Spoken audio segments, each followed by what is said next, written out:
আপনারা আমাকে অনেক ছোট করেছেন, আর ছোট করবেন না। আমি কাউকে কোনোদিন এত ছোট করি না। আমার নিজের এত ছোট হওয়ার কোনো অভ্যেস নেই।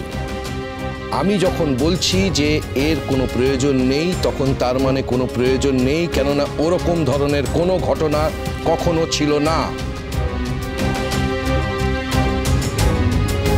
আমরা এই কথাটা বিশ্বাস করতে পারছি না।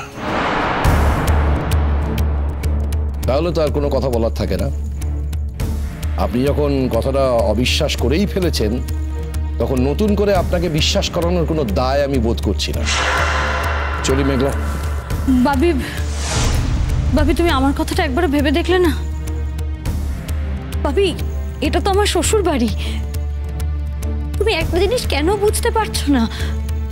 এই মানুষগুলোর তো মনে হতেই পারে যে আমার সাথে বিয়ে হয়েছে বলে আজ ওদের ছেলের জীবনে এত জটিলতা, এই সমস্তটা আমার কারণে হচ্ছে। বাবি প্লিজ, তুমি যদি কিছু জানো তাহলে সেটা আমাদের বলো, আর যদি তুমি না জানো তাহলে মাকে জিজ্ঞেস করো। মেঘলা, ভিখিরি হয়েও না। আঙ্কেল প্লিজ, আপনি কি বলার চেষ্টা করছেন?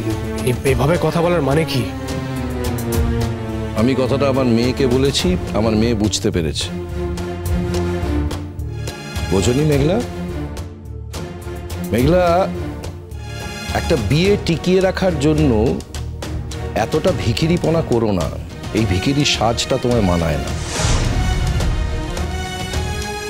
তিতির মতো দেখতে আর একটা মেয়ে পৃথিবীতে আছে বলে তোমার জীবনটা কমপ্লিকেটেড হয়ে যাবে, এরকম যদি একটা বিয়ের অবস্থা হয়, পরিবারের অবস্থা হয়, তাহলে আমি বলছি এই বিয়েটা তোমার জন্য দরকার নেই।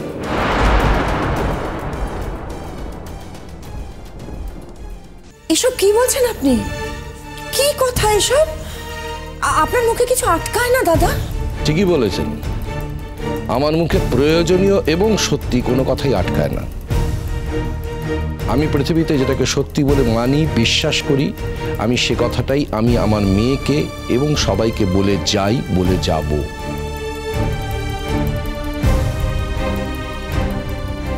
চলি। আঙ্কেল,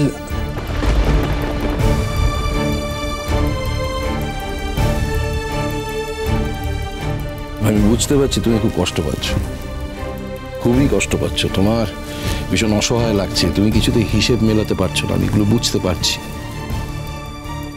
যতই অসম্ভব হোক না কেন, তুমি আমার ওই বড় মেয়েটিকে ভালোবেসে ফেলেছিলে এবং তার চলে যাওয়াটাকে তুমি কিছুতেই মেনে নিতে পারছো না।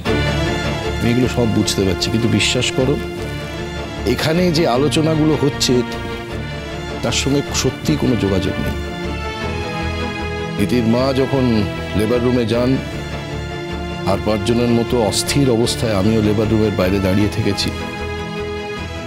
তারপর ডাক্তার এলেন, ইতিকে দেখালো, আমি দেখলাম, বাড়ি চলে এলাম। এখানে কোনো জমজীবনের কোনো বিষয়ই নেই। আর এই ব্যাখ্যাগুলো শুধু তোমাকেই দিচ্ছি, তার কারণ আমি তোমার অবস্থাটা বুঝতে পারছি। অদ্রিজার চলে যাওয়াটা তোমাকে কতটা এলোমেলো করে দিয়েছে আমি সেটা বুঝি, আমি বুঝি না তা নয়। এখন তোমার আরো বেশি সমস্যা হতে আরম্ভ করেছে যে দুটো একই রকম দেখতে লোক কি করে আলাদা হয়ে যায়, তাই তো? একদম ঠিক বলেছেন আঙ্কেল, আপনি আমাকে বুঝতে পেরেছেন। আমি ভীষণ এলোমেলো হয়ে গেছি, কিন্তু এখন আমাকে জানতেই হবে যে অদ্রিজা কোথায় আছে, অদ্রিজা কি করছে। সেটাই জানো, সেটা জানলে তোমার মনের কুয়াশা কেটে যাবে। সেটাই সবচাইতে আগে জানাটা দরকার। আসি মা, আসি। আমি আপনাদের মুখ দেখে বুঝতে পারছি যে আমি আপনাদের কোনো রকম সাহায্য করতে পারলাম না এবং আপনারা খুবই হতাশ হয়েছেন। কিন্তু বিশ্বাস করুন, এই ব্যাপারে আমার কোনো ভূমিকা নেই, কোনো রকম কন্ট্রিবিউশন নেই। আসি বাবা। মেঘলা, চলি চলি।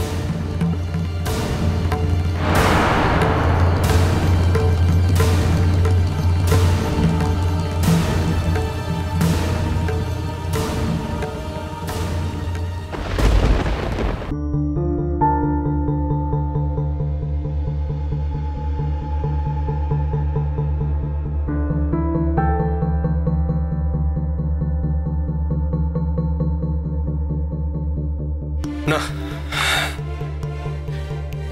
এই ইরিটেশনটা আমার কিছুতেই যাচ্ছে না। এই যে সিচুয়েশনটা এসে দাঁড়িয়েছে তাতে আমাদের স্বস্তি পাওয়ার কোনো কারণও নেই। যতক্ষণ না এটা মিটবে আমাদের কারোর স্বস্তি জুটবে না। এই ব্যাপারটা না আমার গলায় পুরো কাটার মতন বিঁধে আছে। কিন্তু তাতান, আঙ্কেলকে তো অবিশ্বাস করা যায় না। মানে এরকমও হতে পারে যে ওনার যমজ মেয়ে হয়েছে, মানে যেটা আমরা ভাবছি। যদি সেটাই হয়ে থাকতো তাহলে উনি আমাদের কাছে গোপন করতে যাবেন কেন? দাদা ভাই, আমি আমার বাবিকে এতদিন যেভাবে চিনে এসেছি, আজ মানুষটাকে একদম অন্যরকম ভাবে কল্পনা করা আমার পক্ষে সম্ভব নয়।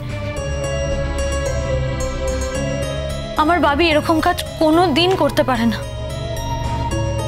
এক হতে পারে যদি বাবি নিজেই কিছু জানতো না, একমাত্র তাহলে, না হলে তোমরাই বলো না, একটা মানুষ, আমার বাবির মতন একজন মানুষ এক মেয়েকে বাড়িতে নিয়ে গেল, আরেক মেয়েকে নিয়ে গেল না, এটা কি কখনো সম্ভব? কখনো না। না মানে এক হতে পারে যে আন্টি হয়তো আঙ্কেলকে জানায়নি, যদিও সেটা নেক্সট ইম্পসিবল। কারণ ওই অবস্থায় আন্টি দুটো বাচ্চার মা হয়ে একটা বাচ্চার কথা জানাবেন নাই বা কেন, তাই না? আচ্ছা, এরম কি হতে পারে? মানে উনি ওনার খুব কাছের কাউকে, মানে কাছের কোনো মানুষকে ওনার একটা বাচ্চা দিয়ে দিয়েছেন মানুষ করার জন্য। মানে উনি হয়তো ভেবেছেন যে দুটো মেয়েকে উনি ঠিকমতো মানুষ করতে পারবেন না। বোম্বা, এটা সবটাই কিন্তু কষ্ট কল্পনা। বলছি, আমি একটা কথা বলবো? হ্যাঁ বল না। মানে আমরা তো সবাই নানান রকম ভাবছি, তুই বল। যে যাই বলো না কেন, আমার দৃঢ় বিশ্বাস যে ওই মেয়েটাই অদ্রিজা। হ্যাঁ, কিন্তু তাহলে এই দীপ বলে ছেলেটা মিথ্যে কথা বলবে কেন? ওর বাড়ির লোকেরাই বা মিথ্যে কথা বলবে কেন? তার তো কোনো কারণ নেই ওদের কাছে। আমি জানি না তাতান, কি করে কি হয়েছে, কোথা থেকে কি ঘটলো, এর পেছনে কি গল্প আছে, কি করে অদ্রিজা ওই বাড়িতে গেল, আমি কিচ্ছু জানি না। কিন্তু আমি তাও বলছি যে ওই মেয়েটা অদ্রিজা এবং এটা সম্ভব। তোমরা তো আমার কথাটা কেউ শুনছই না। হ্যাঁ বল না, বলছিস না তো? বলছি, দিদি ভাইয়ের হাতে একটা কাটার দাগ আছে। আগের দিন তো সবে ওকে দেখলাম, আর সুযোগও হয়নি। মানে আমার আসলে মাথাতেও ছিল না ওই কাটার দাগটা দেখার কথা। প্রথমবার দেখে এত চমকে গেছিলাম না।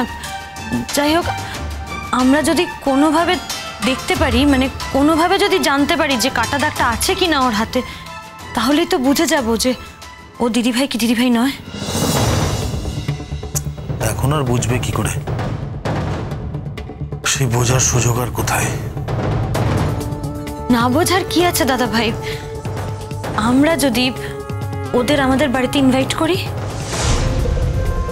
কি বলছো মেঘলা? ওদেরকে এই বাড়িতে ইনভাইট করবে? বিক্রদা, আমার মনে হয় মেঘলা ঠিকই বলছে।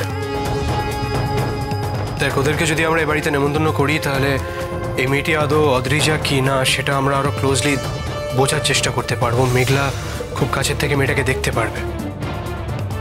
আর যদি দেখা যায় ওর হাতে কাটা দাগটা আছে, তাহলে আর কি? তাহলে প্রমাণ হয়ে যাবে যে মল্লিকাই আমার দিদিভাই। হ্যাঁ, কিন্তু তারপর ওর বাড়ির সমস্ত লোককে জানানো হবে, ওর সমস্ত কথা বলা হবে।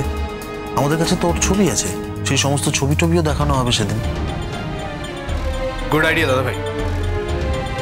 ইনফ্যাক্ট অদ্রিজার ছবিগুলো যদি আমরা দীপকে দেখাই তাহলে আমরা ওকে ক্লিয়ার করে বলতেও পারবো যে আমরা কেন এত কনফিউশনে ভুগছি। প্রয়োজন পড়লে ওর কাছে এই মেয়েটির এক্স্যাক্ট পরিচয়ও জানতে পারবো। তাহলে কবে আসতে বলা হবে? দরকার পড়লে কালকেই। তো তাতান, কিভাবে বা আসতে বলবো বলো তো? আর আমরা আসতে বললেই যে ওরা আসবে তারও তো কোনো মানে নেই। আর দেখো তাতান, ও যদি সত্যি অদ্রিজা হয়ে থাকে না, তাহলে কিন্তু কিছুতেই আসবে না। আসবে।